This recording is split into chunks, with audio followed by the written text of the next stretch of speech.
কারবালা পর্যন্ত যার হায়াত থাকবে তার কাছে দেন। আমার নবী কার হায়াত থাকবে জানে কিনা কোন? আমার নবী উম্মে সালমাকে লক্ষ্য করে ডাক দিলেন, উম্মে সালমা রে আয় আমার পাশে আয়। উম্মে সালমা কাছে আসলে নবীজি দুইটা চোখের পানি ছেড়ে দিলেন। হুজুর ডাইকে আনলেন, কথা বলবেন, কান্দেন কেন? উম্মে সালমা রে কান্দি রে, কলিজা মানে না, এই মাটিগুলো তোর হাতে দিলাম, রেখে দিও। যেদিন দেখবে এ বোতলের মাটি লাল হয়েছে, এদিন তুমি বুঝে নিবা আমার হুসাইন উম্মতের নাজাতের জন্য কারবালায় শহীদ হয়েছে। উম্মে সালমা বলেন, আমি এই মাটি তখন বোতলের মধ্যে রেখে দিলাম। ওদিকে দিয়ে দয়ার নবী মায়ার নবী দুনিয়ার থেকে বিদায়, চার খলিফা বিদায়, ফাতেমা বিদায়। এইভাবে আস্তে আস্তে আমিরে মাবিয়ার হাতে মদিনার শাসক ক্ষমতা। আমিরে মাবিয়া রাষ্ট্রের প্রধান, বুড়া হয়ে গেছে তো এজিদ। রাসূল বলছিলেন, মাবিয়ারে তুই বিয়ে করিস না, কিন্তু মাবিয়ার এমন এক রোগ হইল, লোকেরা পরামর্শ দিল কবিরাজরা বিয়ে করলে ভালো হয়ে যাবে, কিন্তু রাসূল নিষেধ দিছিলেন বিয়ে করিস না। কিন্তু রাসূল তো জানতেন, কি বলেন, জানতেন কিনা, বিয়ে করিস না, কিন্তু বিয়ে করলেন। জন্ম হলো এজিদ। একটু বুড়া হয়েছে বাবা, এজিদ চক্রান্ত করতেছেন, বাবার ক্ষমতাটা আমার নেওয়া দরকার। কিন্তু এজিদ নবীর কথা মতো, নবীর প্রেম, নবীর ভালোবাসা এজিদের কাছে কখনো ছিল না। লোকেরা বলেন না, এইরকম একটা লোকের কথা আমরা মানতে পারি না, হাসাইনই তো আছে, আমরা হাসাইনকে মানবো। নবীজি ভবিষ্যৎবাণী করে দিয়ে গেছিলেন, আমি দুনিয়ার থেকে বিদায়ের 30 বছর পর হাসাইন ক্ষমতায় আসবে, হাসাইনকে মানুষ ভালোবাসবে, কিন্তু এজিদ হাসাইনকে থাকতে দিবে না। যাই হোক, লম্বা ঘটনা।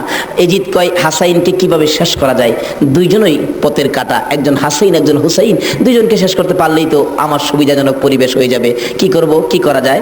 এক কুটনি বুড়িকে এনে বললেন, তুমি কি পারবা হাসাইনকে শেষ করে দিতা? কুটনি বুড়ি কয়, এটা ব্যাপারই না। এমন কিসিমের মহিলা আছে না দেশ, খালি বেজাল লাগাই সংসারে। হাসাইন রাদিয়াল্লাহু তাআলা আনহুর বিবি ছিলেন 4 জন, সকলের ছোট বিবির নাম ছিলেন জায়েদা। জায়েদার হাতে শরবত খাইতেন সবসময়, তার হাতে শরবত খুব সুন্দর হতো আর কি, শরবত খাইতেন। হাসাইন ডাকতেছেন, জায়েদা শরবত দাও। শরবত দিলেন জায়েদা। দেখলো কুটনি বুড়ি জায়েদারে দিয়ে এই কামড়া বানাইতে। হাসাইন শরবত খায়া চলে গেলেন। বলেন, জায়েদা হাসাইন কি তোমার হাতে সবসময় শরবত খায়? প্রত্যেক দিন আমার খুব ভালোবাসে, আমার হাতে শরবতটা খায়, আর কেউর হাতে খায় না, আমার হাতে শরবত নাকি খুবই ভালো। হ্যাঁ, কুটনি বুড়ি কয়, তোমার তো শরবত খায় কিন্তু তোমাকে ভালোবাসে না। কি বলো?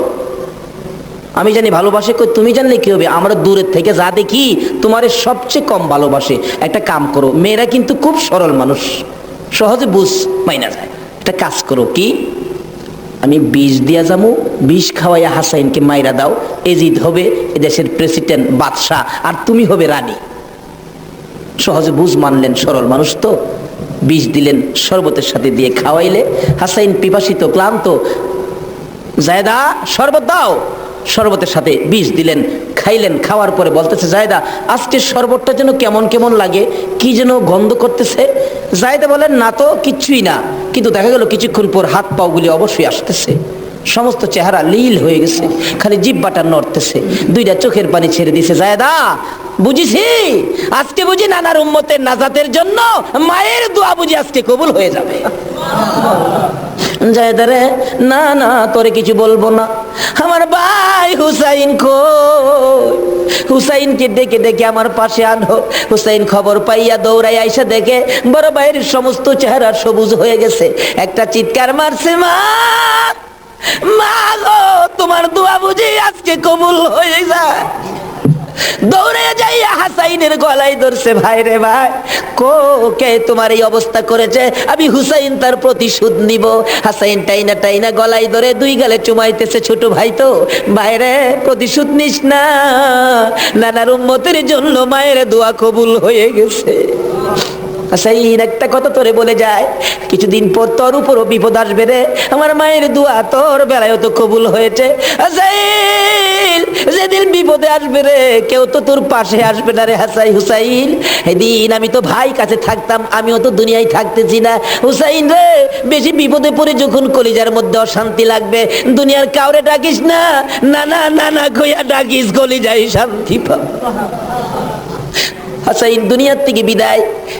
এজিদ চক্রান্ত করে হুসাইনকে কিভাবে মারা যায়, হাসাইনকে মদিনায় ফালাইয়া, হুসাইনকে তো মদিনায় মারা যাবে না, চক্রান্ত করে ইবনে জিয়াদকে ডাক দিলেন। কুফা নগরীর গভর্নর, তুমি একটা কাজ করো, আমি ডাকলে তো আসবে না, কুফা নগরীর মানুষ দিয়া তুমি ডাইকা নিয়ে আসো হুসাইনকে কুফায়। কুফায় আনার পর হুসাইনকে আমরা শেষ করে দিব, আর আমাদের পথের কাটা থাকবে না। ইবনে জিয়াদ বলেন, কথা তো রাইট, চিঠি পাঠাও। চিঠি পাঠাইতে পাঠাইতে 40,000 চিঠি মদিনায় পাঠাইছে। হুসাইন চিঠি দেখে মুরব্বীদের কি বল